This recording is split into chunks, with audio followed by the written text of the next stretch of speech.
Once you know what is expected of you as a parent of a public school student, it'll be a lot easier to budget for it. Find out what last year's list was. Contact any specialty classes to find out the fees if you can't get the information from the admin office of the school.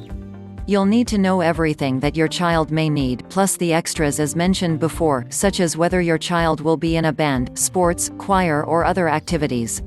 Whatever figure you come up with, multiply it by 1.5 so you'll have a buffer, then multiply it by how many kids you'll have in school.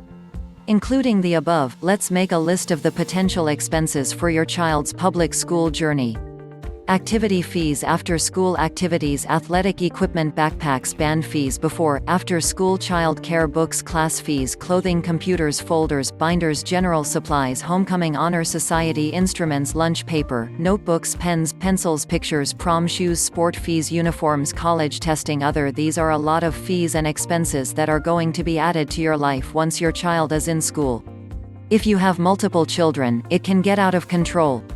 Some schools have caps on costs for multiple children, so please check that out to be sure whether you really need each of your children to buy general supplies or what the cap might be on paying for bus fees. Don't be afraid to ask for discounts. Once you understand the costs, it's time to try to find inexpensive alternatives, free choices, and ways to save out of your already tight budget. Save creatively. There are many creative ways to save money that you may have tried in the past or you have read about. Let's look at a few ways to save money that you probably won't notice during the time, but will notice a lot within a year's time. Change your diet. The Kaiser Institute says that a whole food, plant-based diet is the healthiest diet for humans. It's also inexpensive because you're cutting out animals, dairy, and processed food. You don't need to eat fancy food to be well-fed. Beans, rice, and cornbread are a healthy meal. Save your change. Ask everyone to save their change. Set up a big jar so everyone can see it, where everyone just adds their change at the end of the day. You won't really notice that you're saving money. But there can be hundreds of dollars in the jar when it's full, depending on how big it is. Use coupons. You don't have to be a coupon queen to take advantage of saving money with coupons.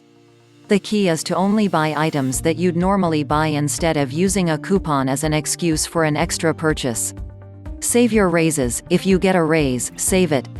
You're already used to living without it, so when you get it, just automatically add it to your savings account each month. When you set up an automatic savings account so that the money comes out before you see it, you'll have better luck saving. Use your bank. Some banks now have a round-up program where when you use their debit card for purchases, they automatically round up the purchase amount and put the difference into a savings account. Ask grandparents. Instead of normal gifts, ask your parents if they'd contribute to a school fund. Offer to send statements when money is taken from the school fund so that they know what the money is being used on. Have a garage sale. Everyone has too much stuff.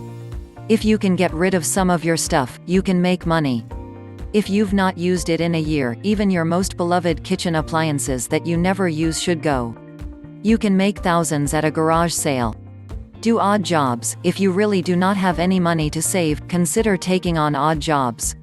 You can do nighttime child care if you get licensed. You can also work online as a writer, a virtual assistant, graphic designer, or other gigs that will bring in extra money. In some cases, teenagers with parental approval to open the right accounts can even join in with this idea. Check out Fiverr.com. Let your teenager work. Many parents are reluctant to let their teens work. However, studies show that if teenagers work at least 19 hours a week, they do better in school and in life in general. Plus, they'll receive a better financial education than anyone can give them if you also make them responsible for a good portion of their expenses. Brown bag it. School lunches aren't that great and can be expensive for what you get, and you know that going out to eat at work is both expensive and unhealthy. You can save $10 to $20 or even more a day by brown bagging it, depending on how many people in your home are involved. Give up Starbucks. Don't pay for coffee out because that $6 a day can truly add up. Encourage your older children not to do it either. If both parents have one coffee a day only on work days, they will spend more than $3,000 a year. 5 work days a week times 50 weeks, 2 for vacation, x $12 equals $3,000. As you can see, you can do so much to save money, from having a family fun night at home, to cutting out cable TV, to planning fun staycations. It will depend on your school and how many kids you have, as well as your current financial situation, to how far you'll need to go to fund your child's school year. Let's now talk about some expenses that you're going to experience that cost more than you may think.